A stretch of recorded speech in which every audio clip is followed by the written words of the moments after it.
The man, the king, the god of this shit, Nick fucking Gage. You know how I start this off. Shout out to all my MDK gang members around the world. And I want to let everybody know, Blvd Bullies vs. the World is a podcast. Every Tuesday, 7 p.m. live on YouTube with my motherfucking boy, Larry the Legend. And what the Blvd Bullies are doing, they're trying to ignite a revolution. Within the fans to unite and make the crowds electric again. So check out the Blvd Bullies vs. the World. 7 p.m. live Tuesdays with Larry the fucking Legend. MDK all fucking day. Oh, so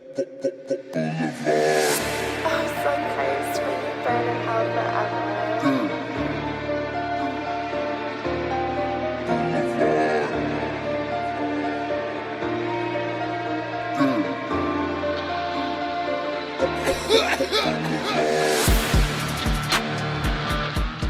Hello, everyone, and welcome to the longest-running episodic podcast on the Blvd Bullies YouTube channel. Welcome to Blvd Bullies versus the World. I'm your host, PK, with the Blvd Bullies, and I am joined by our co-hosts, our cohorts. Ladies and gentlemen, a man who has just launched his own podcast. A man who really got Sabu's final thoughts about life and wrestling life and life wrestling before the Blvd Bullies even had a sperm of an idea in their minds. Ladies and gentlemen, Georgetown's own number 3 shooting guard from where are you from? Where's your house even? It's in Erie, Pennsylvania. From Erie, Pennsylvania, shooting guard out of Georgetown, number 3, the Rhinestone Cowboy. You got to pay some goddamn respects to Allen Iverson, the answer, the greatest that ever did it besides Michael Jordan. Did Allen Iverson go to Georgetown? Yeah, this is his college jersey friend. There's no way that he read one book while he was going to college in Georgetown. He only played 1 year from 95 to 96, and then he was in the fucking pros, and then he was putting his balls in Shaq's face. Like Carmelo. Carmelo played for Syracuse 1 year. 1 year. You know what's so funny? Like, at the time, versus, like, the field of NBA players, Allen Iverson was this, like, ne'er-do-well, ghetto, West 4th Street, fucking me-first player, and everyone was like, oh, well, fuck this guy. And then you think about it, compared to Carmelo Anthony and all the NBA players now, Allen Iverson was like a dog. He was the first gangster of all time. He was the one that got everybody to dress like the way they do. He was the very first one to do it.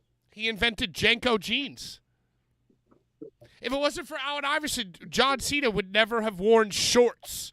He's the man responsible for Swerve Strickland's fucking shoes because he can't have his own ideas. Yo, that is so... I'm so glad that you just mentioned that. That is so crazy to me. If you get your own shoe deal with Reebok, why would you make your own shoe the answer 4 or the answer 3.5? How about this? Maybe they told him, hey, we're not going to allow you to design your own shoe, but we'll allow you, if Tony Khan puts up money, to put your name on the Allen Iverson re-release. Oh, guaranteed. Guaranteed that's what it was. It was something like that, right? Like, there's no way they were like, hey, Shane Strickland, design your own shoe. And he goes, I want my shoe to look exactly like the Allen Iverson Answer 3. Yeah, was more Iverson like, wasn't hey, gonna. we are going to re-release the answer 3. Do you want to split the bill with us and put a wrestler's name on the tongue? Right? Doesn't it wasn't seem more giving. like that? Well, Iverson's not going to give him his own shoe. He's going to be like, here, you can collaborate with my pre-existing shoes. So, makes sense. But that's so weird because you'd think that Allen Iverson, he probably wants all the money from anything called The Answer. So what does Swerve get out of it? Just hype? Just clout? I think. Probably. Iverson, he don't give a fuck about that. He's good. He's good.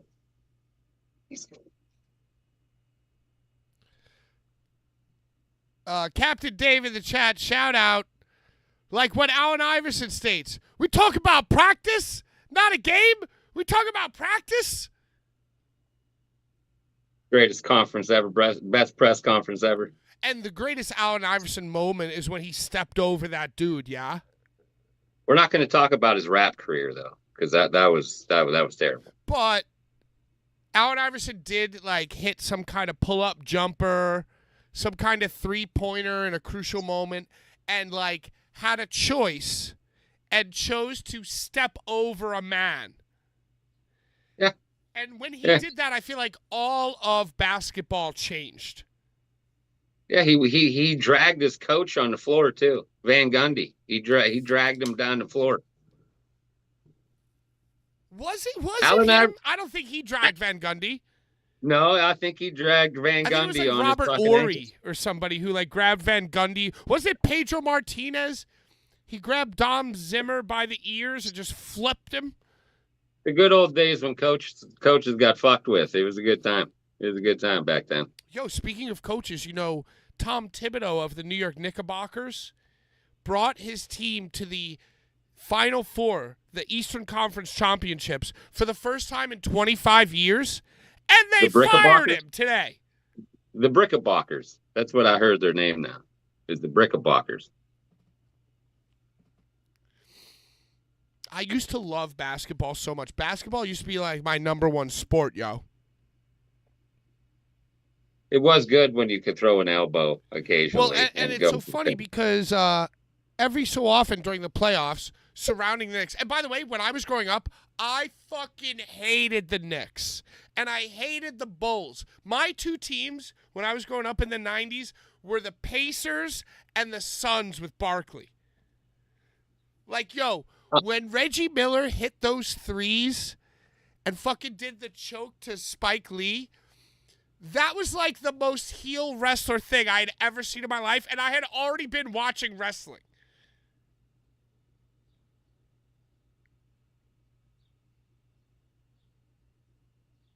Like the Spike Lee, Reggie Miller feud, like courtside feud, was like, that was more wrestling than wrestling at the time. Oh, no, I like the Rodman slap to the cameraman on the side. Oh, I like that one pretty good too. Rodman and fucking Reggie Miller, those two things were like fundamental wrestling, non-wrestling things. No, you can't. You're leaving out John Starks and how he used to fuck with Jordan all the time, and he damn near German suplexed fucking Michael Jordan on his neck in a game once. That was pretty priceless too. John Starks was vicious. I love how Larry just left. He's just gone. I thought he was going to be gone for a minute. He just left. He's gone. He doesn't have this basketball knowledge. He's a CZW Hall of Famer, and we're talking basketball. We're talking practice to him. That's what we're talking. Yo, but so I grew up like loving and locked in. Like basketball was my number one sport from the ages of 10 to 18, right? So now I'm more of a baseball and fantasy football guy and whatever the fuck. And so I'm watching the basketball. Like for the first time in Yarsh, I'm watching the full basketball game from beginning to end, you know? And I find myself sitting there going, too much dribbling. Terrible defense. No, bad shot. You know, because that's the basketball I grew up on and was like taught. That's the basketball I played in high school. But it's like, no, dude. You could literally dribble for 20 seconds and shoot a half-court shot, and nobody's going to be mad at you, whether it goes in or whether it doesn't go in. And so I'm trying to root for these basketball games. I'm trying to get immersed in it. And I'm like, oh, what's this guy doing? This is a terrible play. Oh, no, he shot the three with three guys in his face, and he made it. And that's exactly what the coach wanted. So it's like I feel like Jim Cornette watching AEW. I can't even understand why people are clapping for these choices and this strategy and this behavior. Yeah, that's just how it is. That's the world now. Is football is sissified, and so is fucking basketball. Nobody does anything. It almost makes sense. It's like, okay, hey, they're doing soccer flops. Well, it's like I'm a genius. I'm a mathematical genius who loves basketball. And I have come up with a formula that if you just take the ball down the court and shoot a three-pointer immediately and take 300 shots in a game, you're going to hit 30. Even if you hit 30% of them, as long as you take a shot within the first 5 seconds that's a three-pointer, you are going to win the game. So it's like I don't blame whoever thought of that is a fucking genius. I just hate watching it, dude. Sports suck. Sports suck in general. Okay, I agree that all sports suck, but what's your favorite sport to watch? You're wearing a Georgetown jersey. Well, that's because I like Allen Iverson. That's the only reason why I'm wearing this jersey. It's because of Allen Iverson. But my favorite sport is the cheese roll that they do in Germany. When those fuckers fly down the hill for cheese, that shit's great. So you never seen that shit? The cheese roll is the greatest sport on earth. I was going to say baseball. No, cheese roll, dude. Well, they take a giant wheel of cheese. Down. Obviously, Brian's not here this weekend or this week. Brian was supposed to be here as a farewell show because next week he's going to the Bahamas for his 1-year honeymoon. He's an island boy. But Brian decided to take a week off before the week. So 2 weeks, no Brian. Next week we're going to have a special guest fill in. And then Brian will be back moving forward. Also, errors and corrections. By the way, where's Larry? What did Larry do? Is he gone? Like went to the bathroom, like got lost? Maybe gone he's or pooping or something? You know what? Maybe I'll call him on the phone. He might have hemorrhoid. You never know. Shit happens, dude. Dude, he just got up and was like, I'm done with the show. Just because you didn't introduce me first. Oh, okay. So while I call Larry, I'm going to mute myself and call Larry. Could you plug your new podcast? I see that you're rebranding and renovating and rising from the ashes of your old podcast. You have a new thing going. I had a lot of people reach out to me and ask me to bring back the Dabcast after the Sabu thing. And I put it off and I put it off. But now, after everybody kept asking me, I'm going to bring back Dabcast 4.20 live this Saturday at 8 o'clock on YouTube. That's Eastern time. But my first guest is going to be with Kevin Brennan. And he's going to shoot this shit and tell it like it is. And finally, all the fucking haters for Kevin Brennan are finally going to hear how he feels about all the shit that people like to talk about him.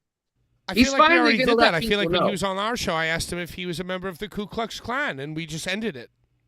Yeah, he's got some shit to say, and it's got to be said. But then it's about wrestling and shit. That's what it is. And the shit portion, we're going to talk about this treacherous woman named Bonnie Blue that's out here fucking thousands of dudes and 2,000 dudes in Australia and everywhere. She's just treacherous. And this crazy asshole that put up a big monument of a middle finger in Vermont. But yeah, tune in. Dabcast 4.20 YouTube. Side note, I tried to call Larry, and then I realized that Larry's phone is his camera. So that didn't work. Hey, you know what I was thinking about also? Speaking of your debut on Saturday, this Saturday, the first Saturday of June, should be the Tournament of Death pilgrimage. Yeah. It really should be. For many, many years of my life, before even Blvd Bullies existed, and then even after Blvd Bullies, you would always take off, no matter what job I had. You would at the very least, take off Friday, Saturday, Sunday, first weekend of June, to rent a van or a car and drive down to Delaware and do the TOD. Smyrna, Delaware, baby. Yeah. I don't think people take those big trips anymore. I mean, there's certain people still in the deathmatch world. Well, that they still take the big do trips, just not to CZ Dub. Yeah. Like, I feel like there are probably a lot of people this weekend who are going to be going to the Tournament of Survival 10 who are probably 4 or 5 years into the tradition with their friends, just like I was in 2011, 12, 13 with my TOD friends, you know? It's like, hey, we're going to meet in Atlantic City. We're going to get a room. We're going to party all weekend around this tournament. And hey, Brett knows that, dude.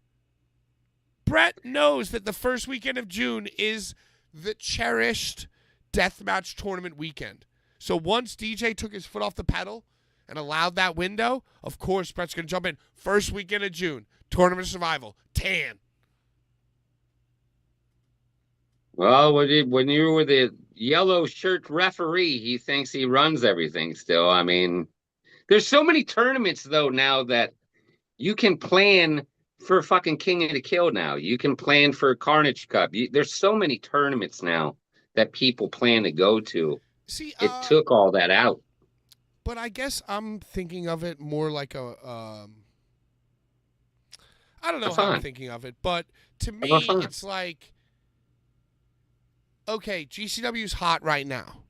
And maybe they bullied CZW out of that first weekend of June TOD spot. But to me, you know, think about that TOD documentary. Think about, like, the lineage and history of CZW. So even if a fair weather, fashion core, bullshit GCW fan, like, fakes it, they'll eventually have to go deeper. And when they go deeper, they'll see those TODs. And they'll see, like, wow, okay, CZ Dub started all of this, the whole yard tournament, unhealthy afternoon of tournament violence, to me, was started with TOD. Yeah, but you're never going to get that. You're never going to get that atmosphere back again. That's I disagree. I feel like as long as DJ has the farm, if he would just move it to some time in the summer, any weekend from June to August, it would gain some more steam and recapture some more magic. I would be much more interested. When they do it early, late September, it's like, nah, dude. What month would you pick? Oh my God, yo. See, there's the question. So my instincts tell me, fuck it. Oh, gee, we're back. We're the TOD. First weekend of June. But it's like, okay, the businessman says, okay, that's crazy. You don't want to run up against TOS. So we'll do the last weekend in June. Last weekend in July. First weekend in August. Just stake your claim to summer deathmatch tournament. You can't do it in August because that's kind of King of the Kill time nowadays. Why? Because, like, everyone's away. Nobody runs in August. I mean, RPW runs King of the Kill in August. That's when they run that. So I mean, you could do it last month of June, which would be fine, the last week. But I don't know if you can get that momentum back. Because people, once they're done with something, they ain't coming back. Just to play devil's advocate as well, right? Yeah.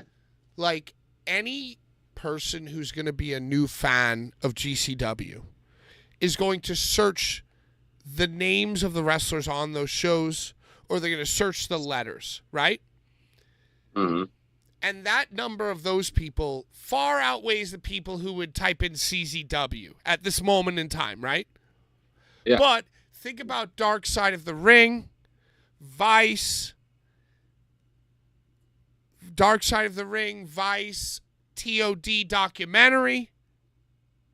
You know what I mean? There's still a huge marketing funnel that could be taken advantage of because just a normal fucking person could watch Dark Side of the Ring, further investigate all of Vice's wrestling content, and find TOD.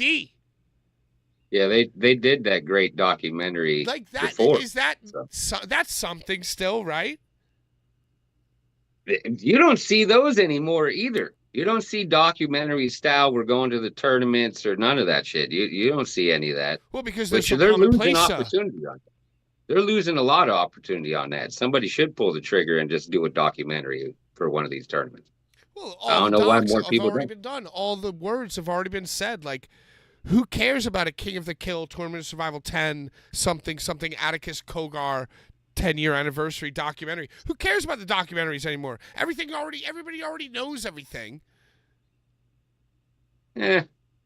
Certain people. But you're talking about these new fans. New fans would fucking gravitate towards that. You just got to captivate their audience within 20 seconds. I don't know. I guess the cynical me would, at the end of the day, say, that's all bullshit. It doesn't matter. But I guess if I was a member, a card-carrying, flag-flying member of CZW, that would be an inspiration for me to care. You know what I mean? Like, that would keep me going. Be like, yo, we got the lineage, the catalog would keep me believing and going, you know? Yeah. DJ says it's got to work hard to pick it back up again. And I don't know if he can. It's a lot of work. You got to put that work in. I see all of you in the chat. Let me try to fucking... Tournament in Cage of Survival this weekend I'm so excited for. All right, so yeah, let's talk about that. Let's talk about the fucking Tournament of Survival. Now, I'm so confused. I tried to do research this weekend, but also I don't pay attention to even the research I do. Tournament of Survival is this coming Saturday. Is that correct? Yes.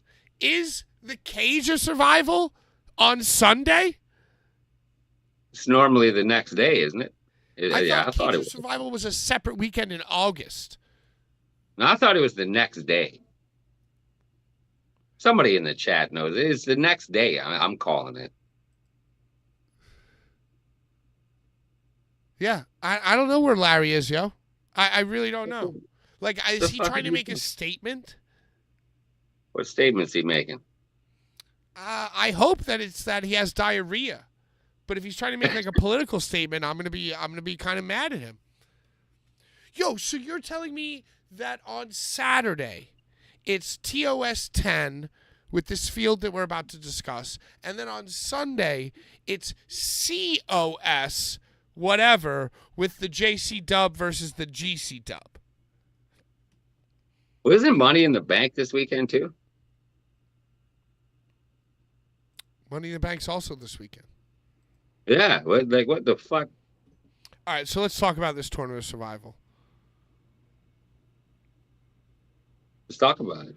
Now, I haven't found a bracket online. Like, so I have all the first round matches and the gimmicks all set up and ready to talk about, but I don't have a bracket in mind.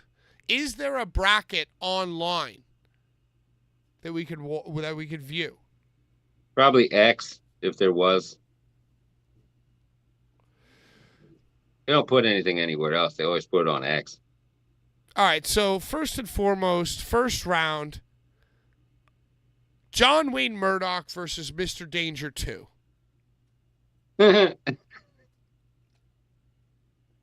How do we feel about this? Well, you got Mr. GCW and fucking John Wayne Murdoch. I mean, I'm gonna call it like it is. Mr. Danger 2 is gonna take it because he's so fucking over right now, and that's even Lauderdale wants him to win the damn thing. Well, do you see Mr. No, but I feel like Lauderdale is being his disingenuous, fucking make fun of superhuman self, and he's like, he posted a meme of like somebody popping champagne. He was like, all of us Sunday morning celebrating Mr. Danger. Like he's calling it. He's calling the shot right now. He told everybody right there. That's your winner right there. Boom. Well, this is definitely the trolling match because whoever wins is going to go on to be the bigger troll throughout the tournament. It's just like, who does Lauderdale think is funnier to upset us? John Wayne. I think it's John Wayne. Yeah, John Wayne. So 100%. how about this? Maybe John Wayne just spears and jackhammers Mr. Danger. And then walks out. No, he pins him. It's a 45-second match. He just spears him, he RKOs him, he jackhammers him. And like I feel like that's the way that Brett Lauderdale enjoys trolling. Nope, Mr. Danger 45 seconds. That's how it's gonna go. He's gonna beat John Wayne in 45 seconds. Okay. Well, either way, I could see Brett Lauderdale in his own fucking Neil Druckmann mind. And Neil, and by the way, I say Neil, not Druckmann, Drugman. Neil Drugman mind. His little yellow referee shirt mind. He has to subvert expectations of this match. And one way or the other, someone's going to spear and jackhammer the other guy and beat them in 45 seconds. And he's just to shit on the Chuds. Because all Brett Lauderdale thinks about all day, every day, since Ricky Shane Page and Nick Gage are no longer there, all he thinks about all day, every day are the Chuds. I concur. It's gonna be a 45-second escapade for somebody. All right, I feel like we just absolutely nailed it. And of course, because Brett Lauderdale is watching right now, that's not what's going to happen. But just know that was what was going to happen for sure, 100%. 60-minute Iron Man match now. That's what it's going to be now. So next first round match, Beastman versus Dr. Redacted versus Atticus Kogar. Oh, shit. Do you think that... Okay. Once again, I haven't watched. I don't care. I'm just going to keep going, though. Thank you, Iverson. I think that Dr. Redacted is there to take the pin because either Otis or Beastman has a bright exclusive future in GCW. So once again, it's anti-Chuds. The Chuds love Doctor. I'll tell you this.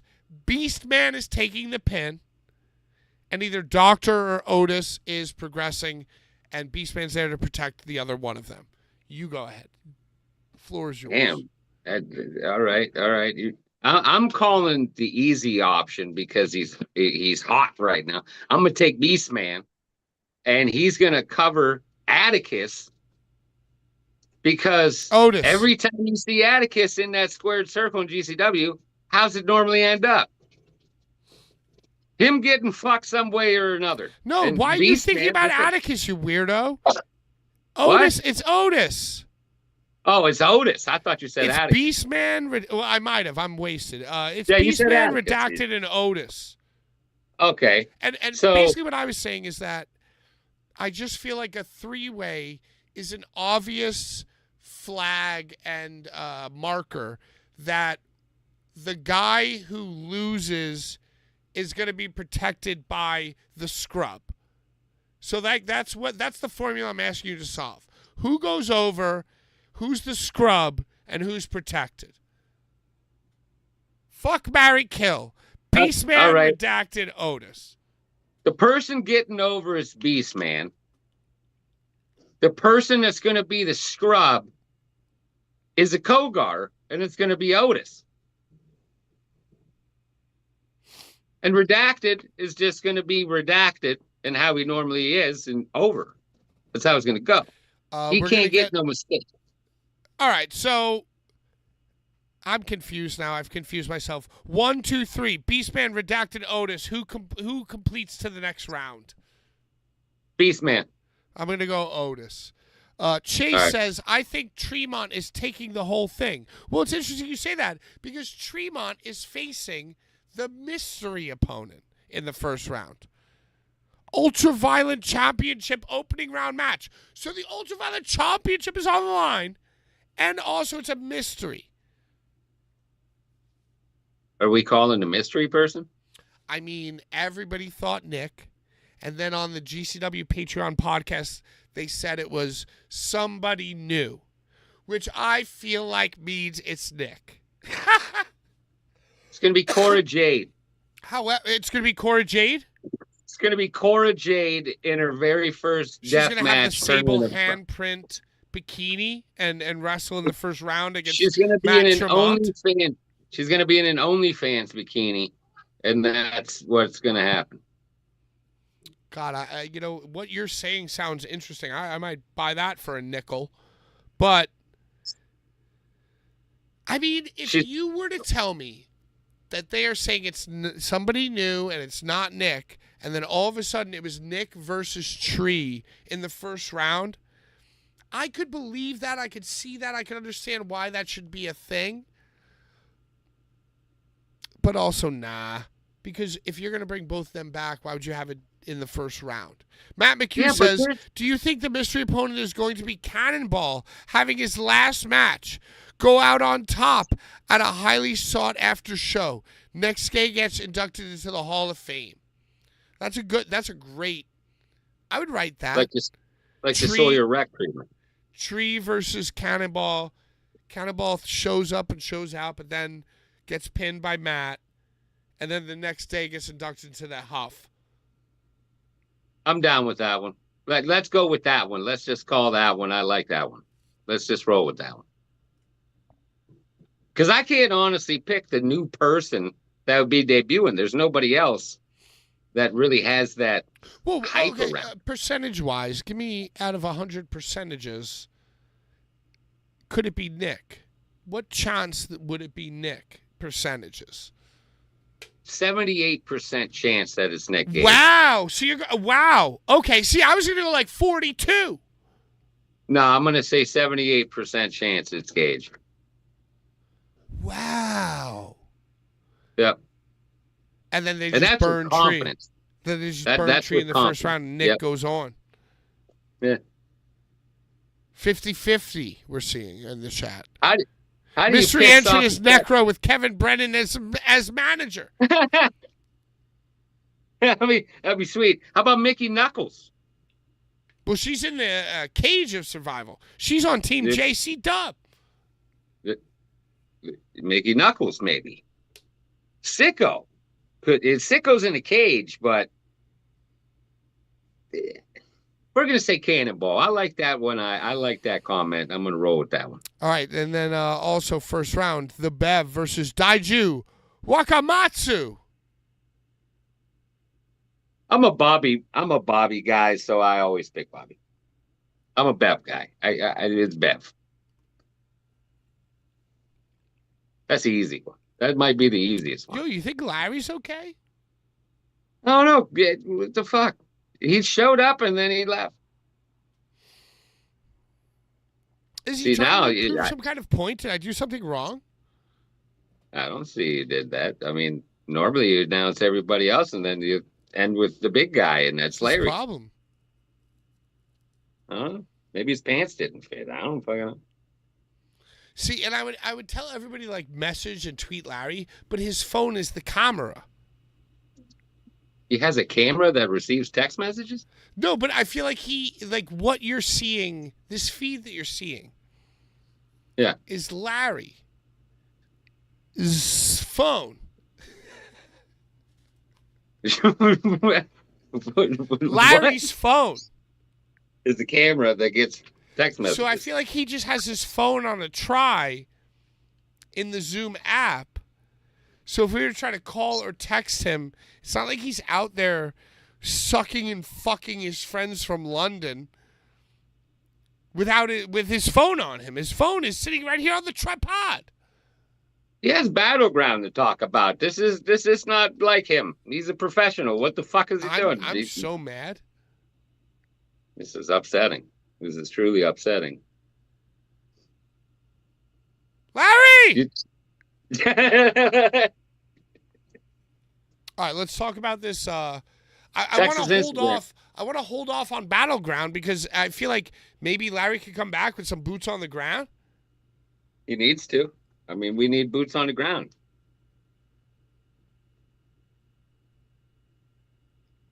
Instagram him. I need to announce him. Why? Do you think that Larry is sitting there with his little eye in the crack of the door, waiting for me to say, "Ladies and gentlemen, He my could. wrestling Yeah, he could. father, Showcase Showdown winner, CZW Hall of Famer, my wrestling father and yours, the BBC of independent wrestling, the best dressed man in all of wrestling, Larry, the fucking legend." You think he's gonna pop out of the door?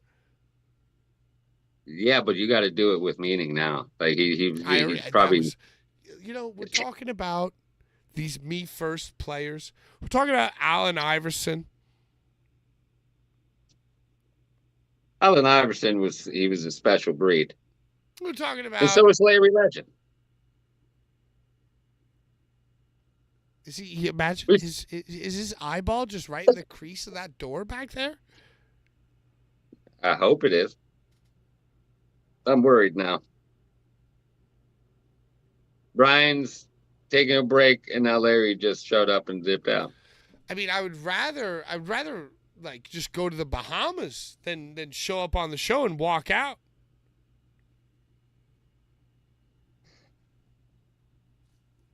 Maybe he's the TOS fucking mystery opponent. He's just doing push-ups, getting ready.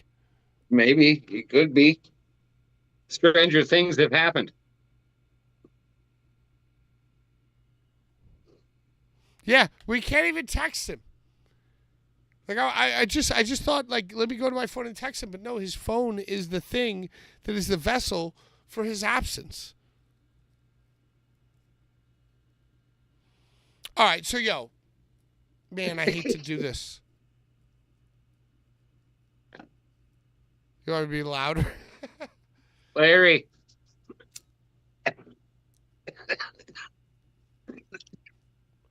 That's what I'm saying. I keep imagining him like watching on his phone from the bathroom or like keeping an eye on the show. But his phone is his camera. So wherever Larry went, he's completely unplugged. he's got to have a rotary phone somewhere. I mean, Necro patched in through a phone once. I mean,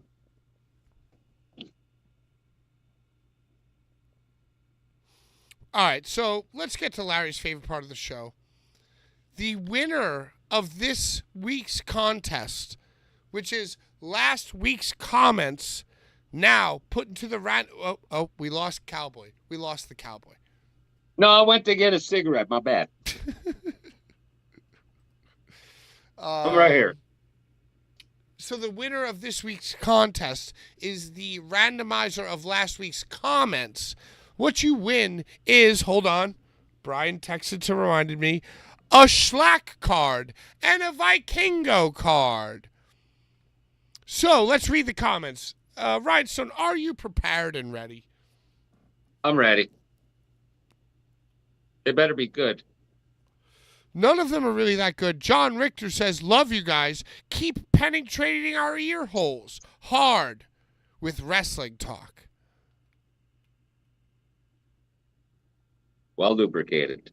Axel Nose says, Larry, with the legendary pun, absolutely intended intro for Ruckus on Saturday was absolutely amazing. Love you, Larry. So did you watch this Battleground thing? Yeah, Larry showed up in this wonderful weed outfit, too, that I wanted to talk about. He had a nice, beautiful three-piece, and he had his fucking do-rag on his head. He looked great. He looked phenomenal, and he can't even really talk about it. When Axel Nose mentions in his comment the legendary pun intended intro for Ruckus, does some memory come to mind? Can you explain that to me? The pun intended? No, I just like the way he brushed off Dave Adams. That was pretty good. He brushed off Dave Adams like he wasn't even there, and it was good shit. It was heel Larry. He was playing a heel, and it was great. Well, I feel like when, oh my God, I feel like when the ruckus, the blackout crew is around, that's Larry's like origin. That's his like heel origin, you know. Good stuff. Yep, it's good shit. And he was dressed to the max. Roland says, Party Schlack was the best thing since I've won Brian's wife's socks and sent them the Schlack to wear. Dig the card, but need more socks. For Schlack, of course. That's a good one. That was a good one. Schlack does need more socks. I mean, definitely Schlack wearing Amanda's socks was one of the highlights of this podcast's entire 158 episode run. Yeah, he Hulkamania'd right through those fucking socks. He took off his shoes and ripped his Schlack toes right through those Amanda socks. Yeah, he had his little pinky went to the market fucking sticking out. It was good stuff. Rhinestone, where do you rank Party Schlack when it comes to like Cop Killer Schlack, Schlack in his bands, El Schlacko, listen, No Cops Schlack. My favorite shellac of all time was Giddy Up Shellac. That was by far the greatest shellac of all. Was the Giddy Up Shellac was the best ones, the Old West. Why? Because I'm a cowboy and I like cowboy shit. And I'm waiting for the day that he goes back to Giddy Up. But so Party Time one, right below that, and then Eat the Turnbuckle. Wow, El so you're going to Shellaco. go Party Time Schlack from this Jimmy Controversy weekend, given the promo. Hey, listen. Given the Anytime performance, and then the balloons and the after effect. Did you see the post video? It just got posted. Listen, anytime Shellac doesn't have to work that hard, it's a good time. We should all celebrate. The man works too hard anyways. If he wants to dance and blow up balloons, then that's what he should do. He deserves it, Patrick. That's what I'm saying. Yeah, I totally agree. I couldn't agree more. Yeah. Blue Blanca says, love seeing all four of you on a weekly basis. Bullies for life. Yeah, sorry about Larry. I don't know what happened to Larry. I really, this is not a joke. I don't know what happened to him. Zemzo says, prayers to Jeff Cannonball and his family. Cannon announced he is currently battling ALS, hence his in-ring absence. Yeah, so I guess we should probably talk about this, Rhinestone. Jeff Cannonball posted, like, I haven't been in the ring for a long time because I had all these, like, mysterious, medical vibes. And, like, he was getting tested for, like, what was wrong with him. And it was, like, it was a mystery. The doctors didn't know. And then all of a sudden, they realized it was ALS. Which is, like, the fucking worst. My boss's mom got diagnosed with ALS. She's, like, 65, 70, And within 6 months, dude, you could, like, see it taking hold. It's like some fucking 28 years later shit. It's not cool. Yeah, it's a travesty, man. It's a travesty. Your heart goes out to Cannonball. I mean, the guy's one of the real ones, and there's not too many of those. So he deserves all the flowers, man. And we got to give him his flowers. No, and not only just a great fucking dude. Yeah, Man, it just sucks to like talk about it like that. Like, oh, it's all. Now we're all posting that Jeff Cannonball is a great dude. It like feels dirty. It feels like But that's like, what we do. Every time I fucking interacted with Jeff Cannonball through the man who shall not be named, he was so fucking sweet and so cool. DTF Records is doing like a fundraising record, like a collab record, which is so dope.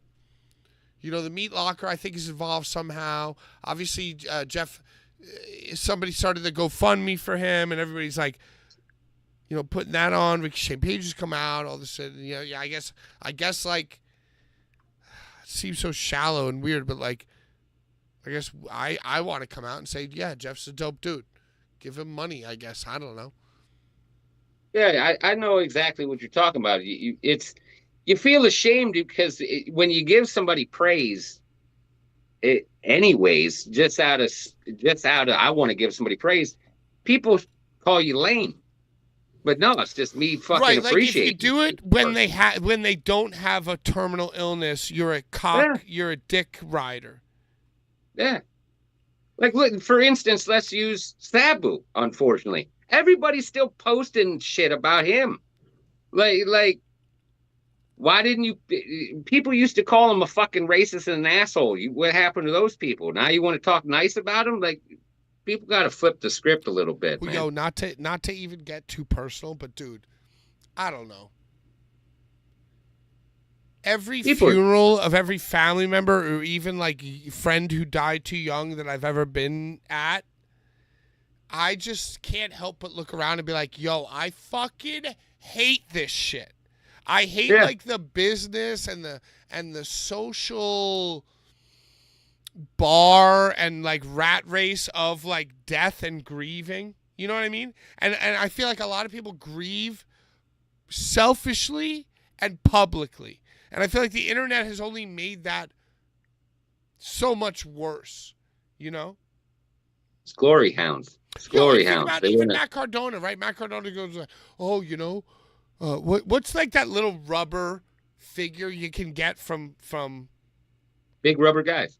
Yeah, no, not Big Rubber Guy. That's the other thing. But you know, like the little rubber fucking thing you can get from like pro wrestling tees, the little guy. Oh yeah.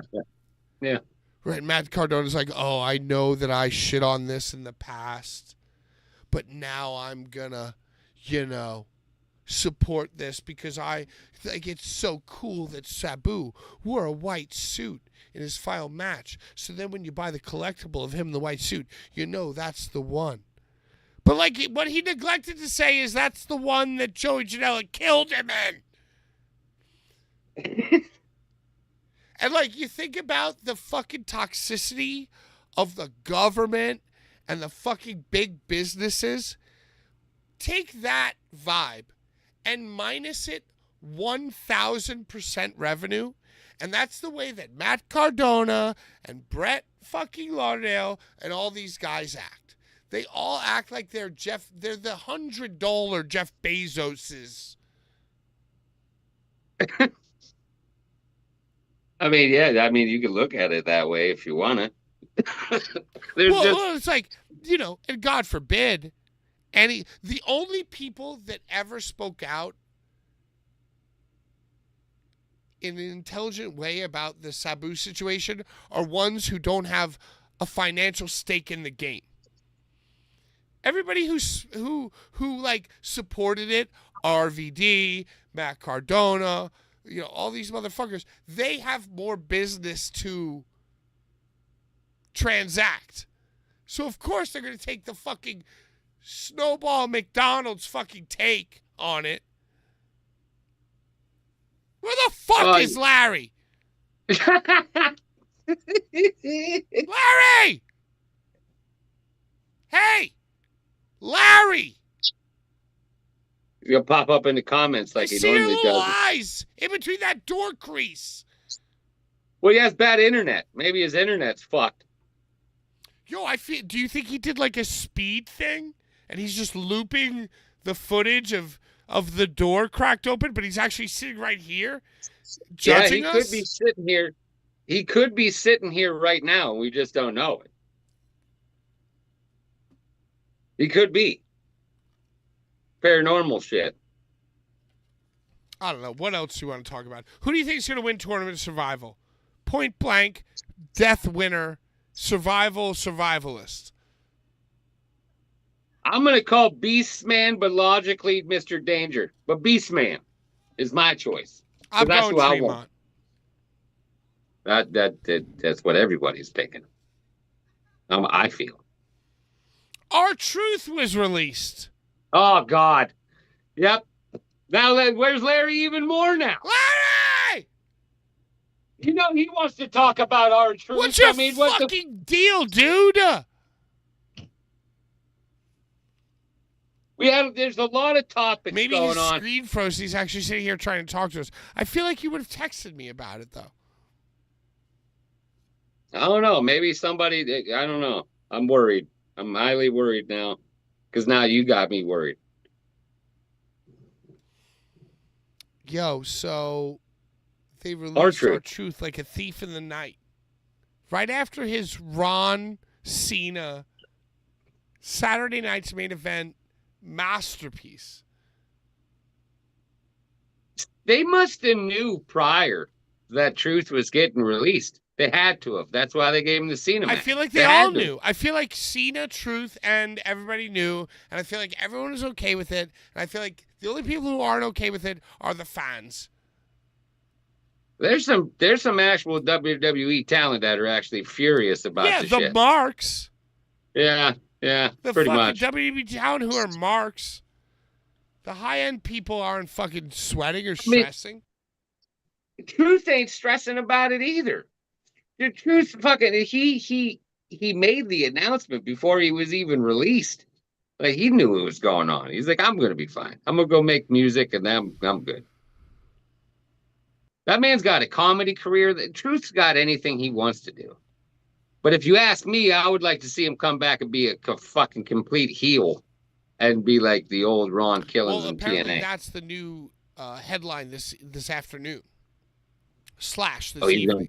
Is that it's not that they released him, is that R-Truth was offered a renewal for much, much less money than he was already making, and he declined. Then he must have something bigger going on. Or he's done everything. I mean, really, what logically do people want Truth to do now? Yeah, and maybe he just thought, Just be like, there. this John Cena thing was dope. It's about time. I'm just gonna do the fucking WrestleCon every 6 months, make a bajillion dollars. Yeah, like that's the best statement I heard so far. Because imagine Truth at the first con he's at. His line's gonna be through the fucking door for hours. Because people haven't been able to really get the Truth in that kind of way in how long? Fucking since the beginning of his damn career. He's going to be on everybody's podcast. He's going to be on everything. So he ain't worried about nothing. Carlito's going back to Mexico. Well, didn't he already, like, do a match in Mexico? Didn't he, like, fly the next day and, like, win a title? Yeah, Karrion Kross put something out like Carlito's already in Mexico. He's fine. These people are fine, but keep checking on him and shit. Yo, do like, you want to talk about Karrion Kross real quick? I hate him, and I'm annoyed by him. And I think he could go jump off a fucking bridge. And if I was Triple H, I'd tell him to shut the fuck up. He would be my next release. See, I was going to talk about it, but now I'm not going to talk about it because you're getting into like an Atticus Kogar situation like you normally do. No, I'm not there yet. I'm open to discuss this. Atticus, I'm not open to discuss. But Karrion, please give me your best rebuttal. Because Larry has been taking an hour and a half poop. I'm going to say it easy. Cross is just he's a very honest person. That's what I think his issue is, and that's what has been his issue, is he doesn't know how to just, let it ride. But he's an artistic motherfucker, and if they gave him the rails, he would go. He could be a main card guy. He could be a main event guy easily. That's just his attitude. He was a fighter. He was a bare-knuckled fighter and a bouncer before all of this shit. Like, he's a combat guy. A lot of people don't even know that shit. And then Scarlett. They don't use Scarlett either. That's a fucking crime, too. He's an idiot. No, he's not. Cross should be. I don't know. Pushed. I mean, if this is one moral or strategy left over from the Vince McMahon era, where it's like, okay, the more a guy barks about getting over, the less I'm gonna give him. Like, I feel like Triple H He- might have taken that moral from Vince. Like, the louder the bark, the more I'm going to put you on a fucking leash, dude.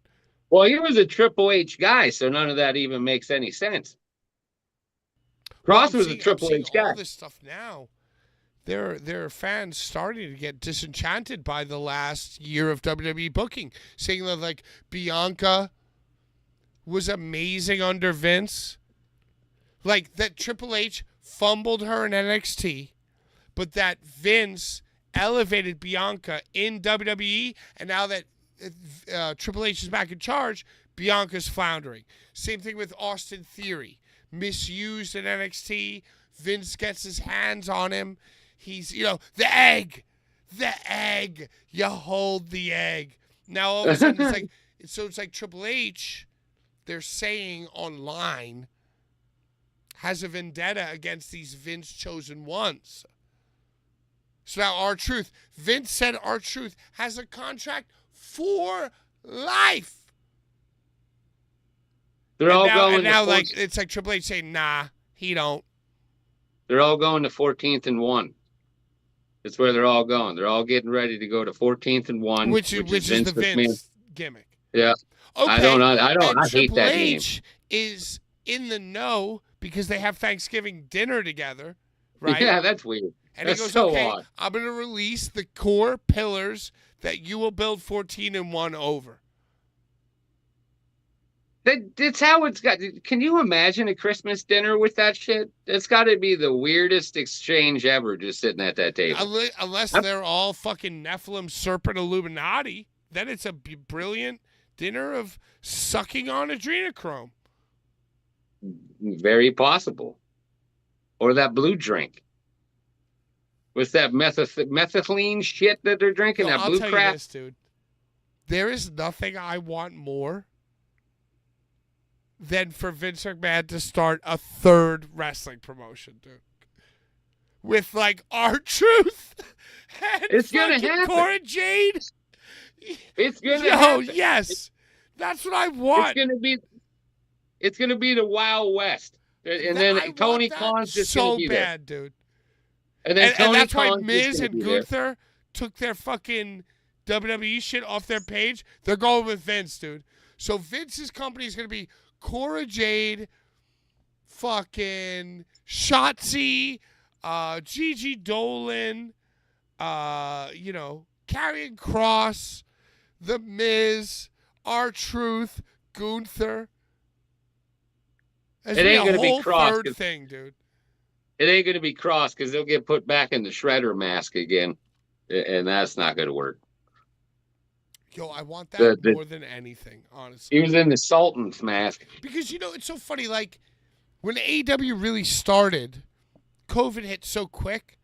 So it was like AEW is a fever dream that then existed within a COVID fever dream. And now the COVID fever dream is lifted, but AEW is still a fever dream. So I need a second level of fever. And I need now to just make the surrealism of wrestling life what I always wanted it to be from the beginning of AEW, which is AEW, WWE, and 14 and 1.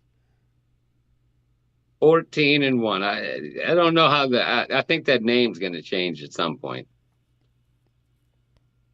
It's not you can't vibe with it, man. It's not easy to. What's the website going to be? 14and1.com or some shit like that. I don't like 14 that. 14 and 1 Mania. Like isn't that the name of the street that fucking Vince started? Wasn't that his dad's shit?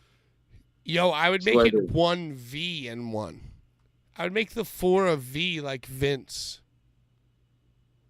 He's got to have some. Yeah, he's got to work harder on that name, even though it represents his father. That's what I know it represents. So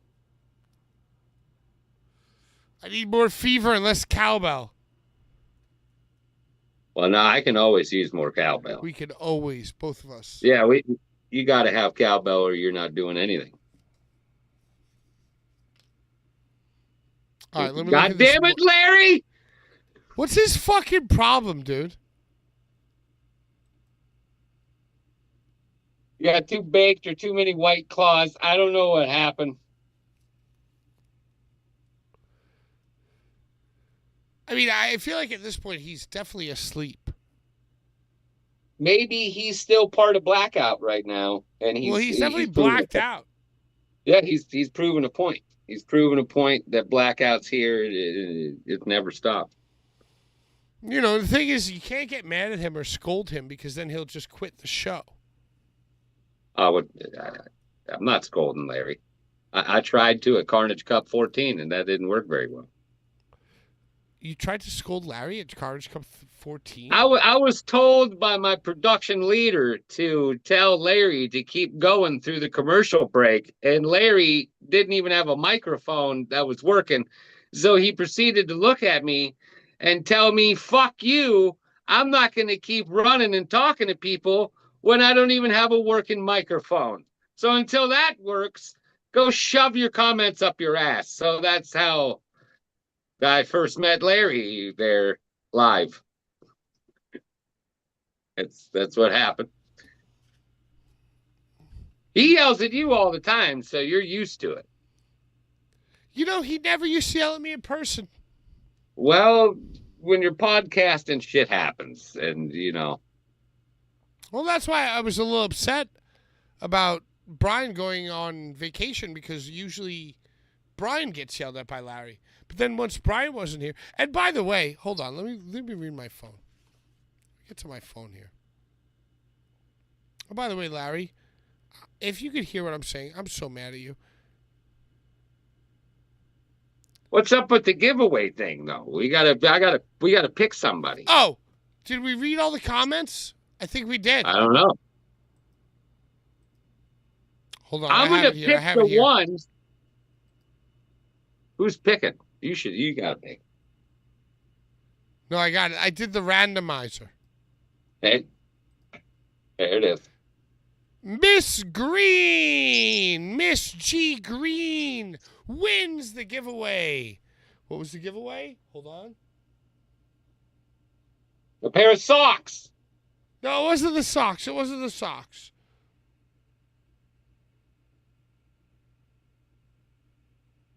I got a couple socks I can give away if people want to have socks. It's the Schlack and Vikingo cards.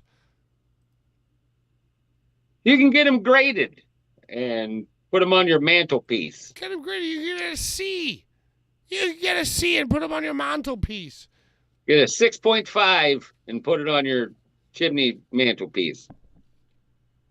All right, let's talk about the Money in the Bank. Here are the competitors. LA Knight, Pentagon, Andrade, Solo Sikoa, Seth Rollins, and Grande Americano. My true feelings are that this Money in the Bank is already designed for only one person to win it, and it's a blatant sign of who's going to win it. Seth Rollins. 100% The evidence is clear with maybe who else Solo. Maybe we do Solo. Never going to happen. That's dead and in the water. LA Knight is he's just a carrying piece. I mean, he's just there to be LA Knight. El Grande Americana is there to be Chad Gable, and be Chad Gable he will be. And then who the fuck who else is it?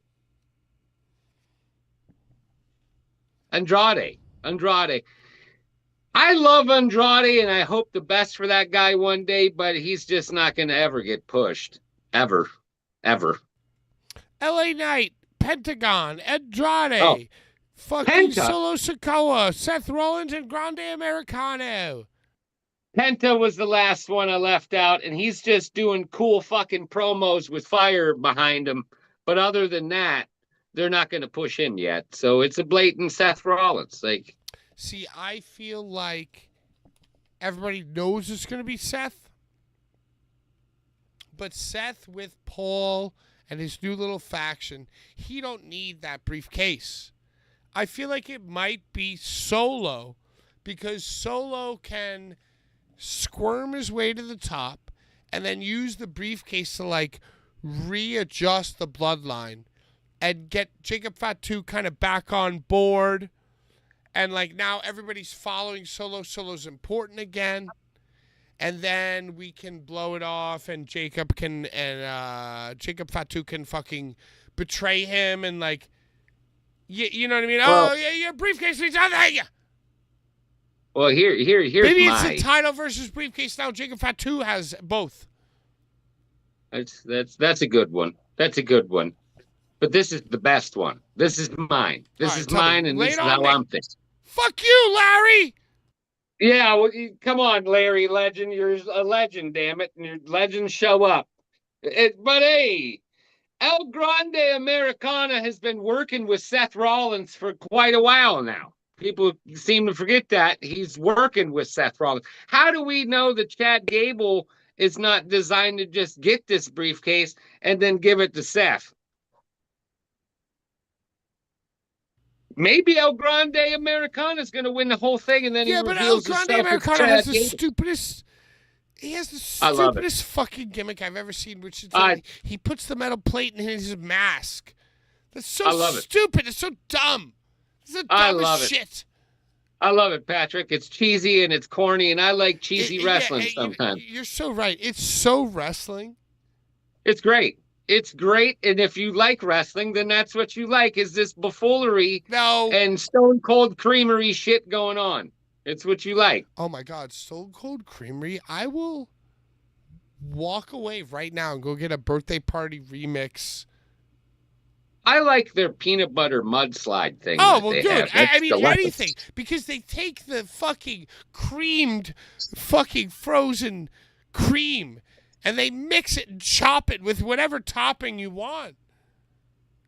Stone Cold Creamery, we're looking for a sponsorship. You go double, triple peanut butter. Yo, let me get the Reese's Cups and the Reese's Cups cream. Blvd Bullies would love to be your sponsor, Stone Cold. Drizzle. Looking for a sponsorship, Stone Cold Creamery. We're looking for a sponsorship. Stone Cold Creamery. Who do you have left? Wingstop has far surpassed you. Why don't you sponsor this show? Yeah. Stone Cold Creamery, we love your fucking ice cream. It's beautiful, and we won't cut. Larry. Yeah. Where the hell are you, Larry? You're not being Allen Iverson quality person right now. Not at all. You got UK friends. Well, we're your American friends. No, he slipped on a banana peel in his own kitchen. Maybe he's still recovering from Battleground. Do you want to talk about Battleground? You watched it. Yeah, we got it. Maybe we'll talk about it. It's kind of hard. Like the whole fucking gimmick is that Larry can tell us like the behind the scenes stories. Yeah, and there was probably some. All right, pre-show. Facade, 75 years old, defeats Myron Maloney. Did you watch this? Tell me your involvement level. I'm going to be completely honest. I didn't even know there was a fucking pre-show to this thing. See, that's why we need Larry. I didn't even know there was a fucking pre-show for this stuff.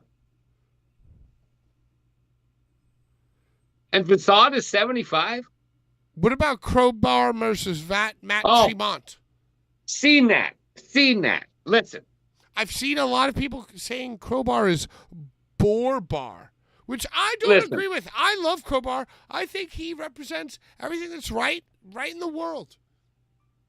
He's an old school kind of guy, understand? Like, people forget this. He's an old school kind of guy, and he's about that old school life. And yeah, I can see where people would say it was boring, but it was a Crowbar match with Tremont. You had Tremont there to have that equilibrium there to the match, because he led a little bit and then Crowbar did. But the promos from Crowbar, that was a good time. He did like a 2-minute and 30-second fucking damn movie clip with this weird spooky voice like Larry talking in the background, like his ghost. Well, I don't understand why everybody hates the Crow. They hate the Crowbar. Maybe it's because of the remake of the Crow. I think that he did a good job. From the clips I've seen, of Crowbar and Matt. And by the way, referee's decision after 18 minutes. Crow wins. Yeah. Yep. And then people booed. And I wish Larry was here to talk about BCW title B-Boy over Ruckus 9 minutes. Do you have any solid memories of this as a person who is streaming it? No, I don't feel like I should comment to this because Larry should be here to comment on it about it himself. I feel out of place to even talk about it.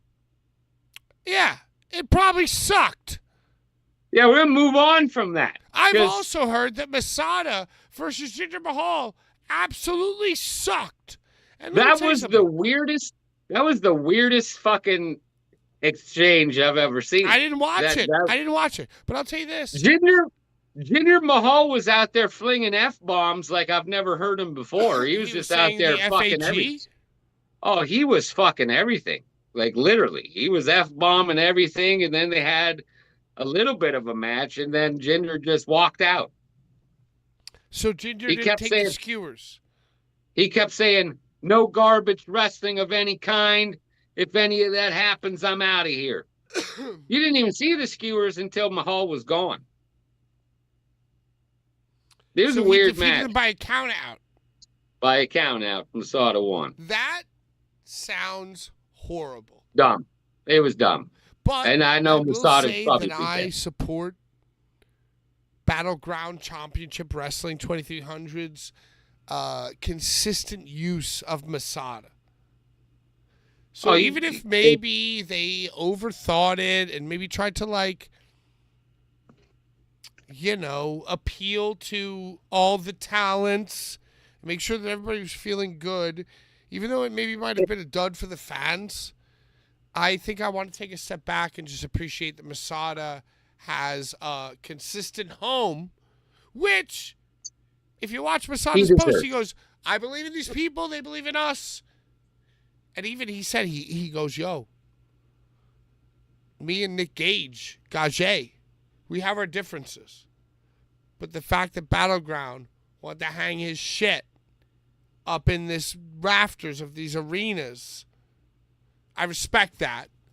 And it's another packed house, and I can't wait to be back next month. So, even though I don't know anything from the fucking wall about Battleground, the fact that they book Larry consistently, this piece of shit, and they book Masada consistently, and Masada goes out of his way to post good shit about their fucking vibes.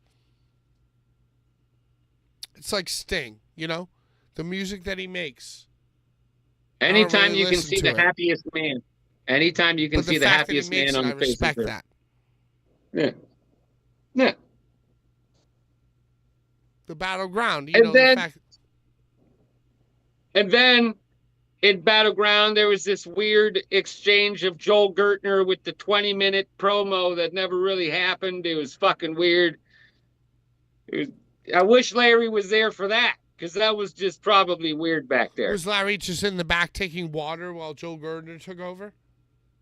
Well, Gertner didn't even talk until like 20 minutes, and then it was just a weird exchange, and it was it involving the Philadelphia street fight between Drake Younger and Colby Carino? No, that was after it. Oh, so it was like an interlude. It was an intermission. It was right before intermission, yeah. So what did Joel Gertner come out and say?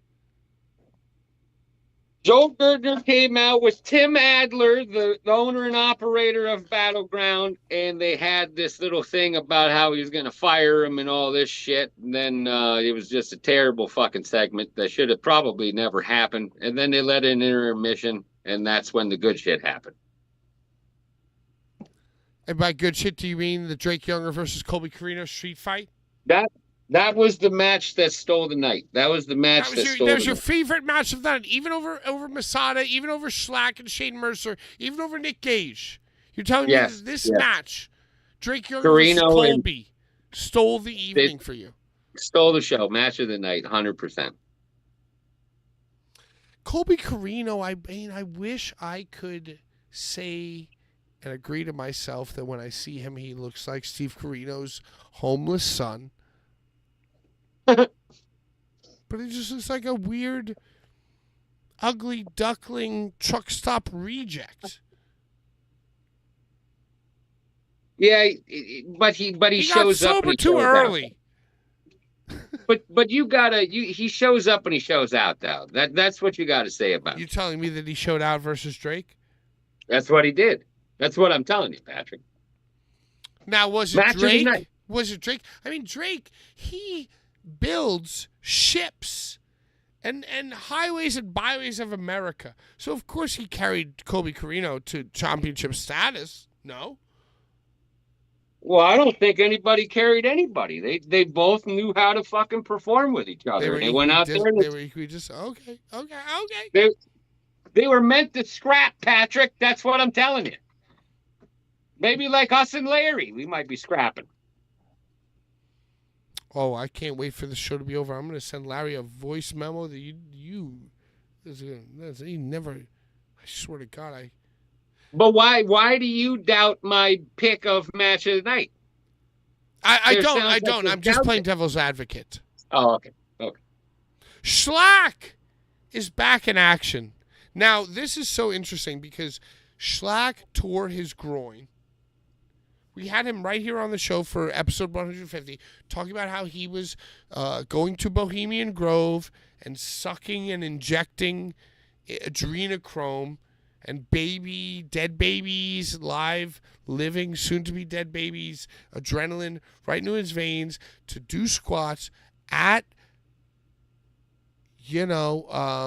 Crunch Fitness, Yep. scaring everybody away, having all the machines and free weights to himself, and he had the preliminary dance party Schlack, versus Jimmy Rave.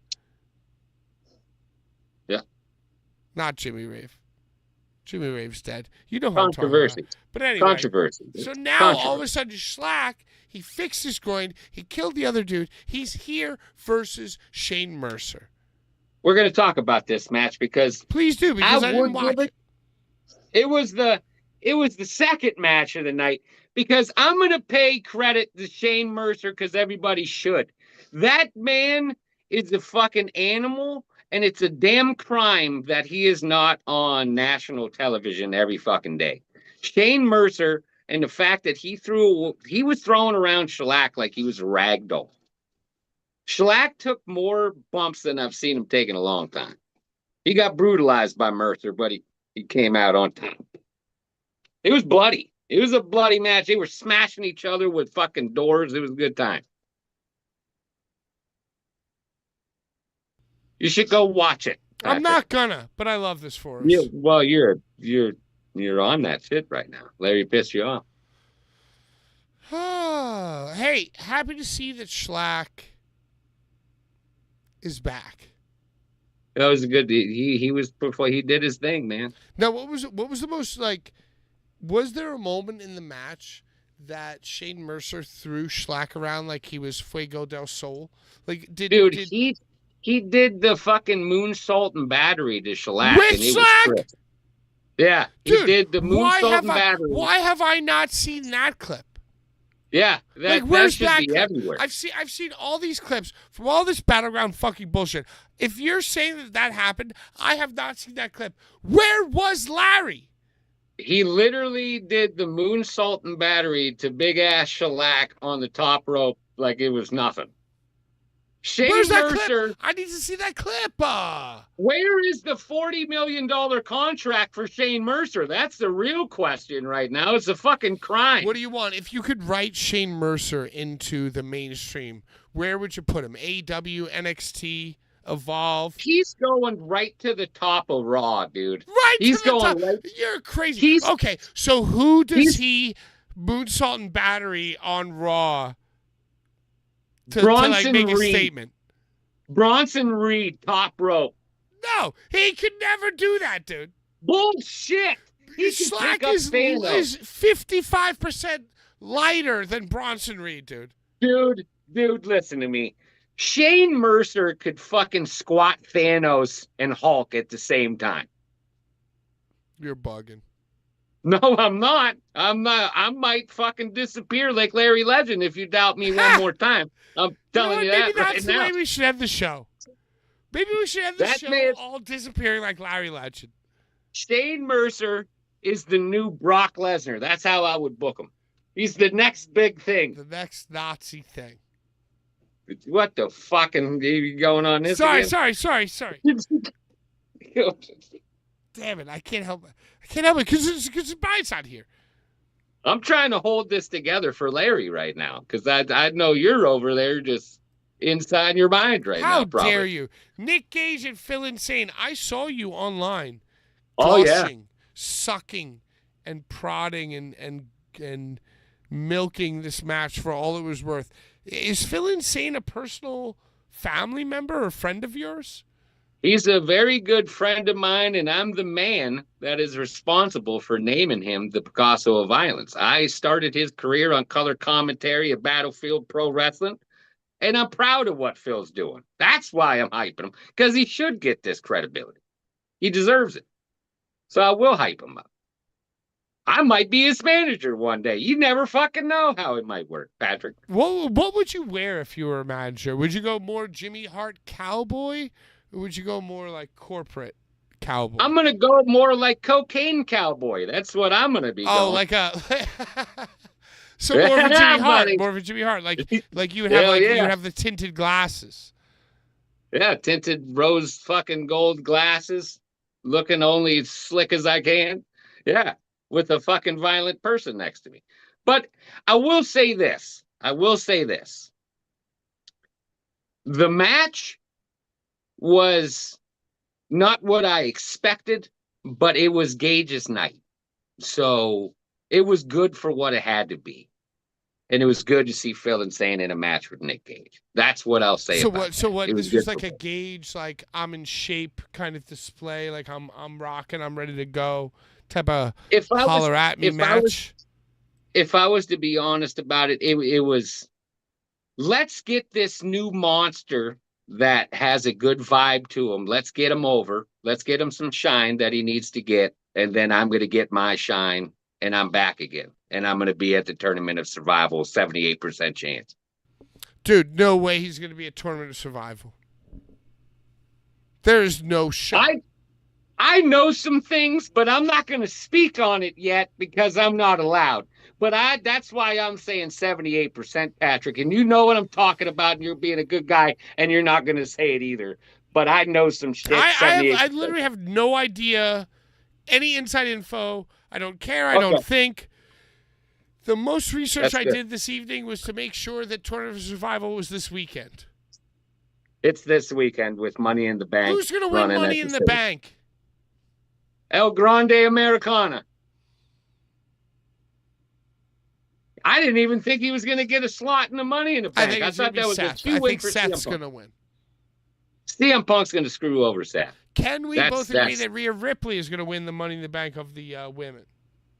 Rhea should just be on the top all the time. She should never get off the top because she deserves to be on the top. Love her. Yeah, it's Rhea Ripley, goddamn.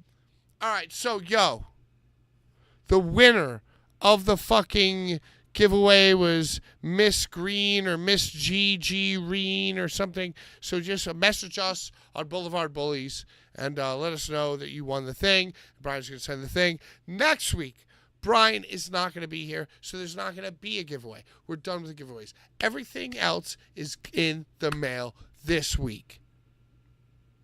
Also, Rhinestone, where can we hear your new podcast? It's going to be on YouTube this weekend, Saturday, 8 o'clock, with Kevin Brennan of IWA Deep South, and all the haters can come and talk trash while Kevin talks trash to you because he needs to. Things need to be brought out into the open and finally get put to bed. Yeah, so thank you for watching. Follow all of Icarus's fucking, extravaganzas.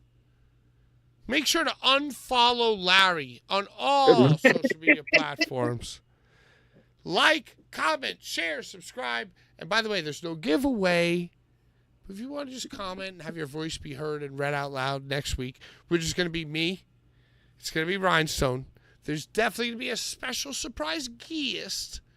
And maybe Larry, if he can survive whatever horrible... Maybe he has a flesh-eating virus or Yeah, something. virus or... Anyway. Thanks so much. Out of time. Bye-bye.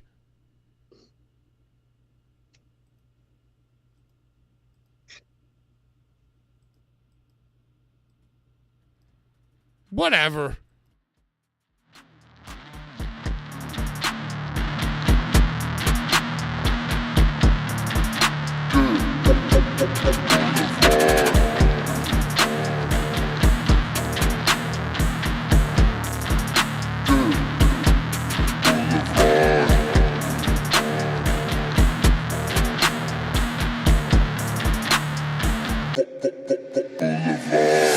I'm so cursed when you burn in hell forever.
Boulevard.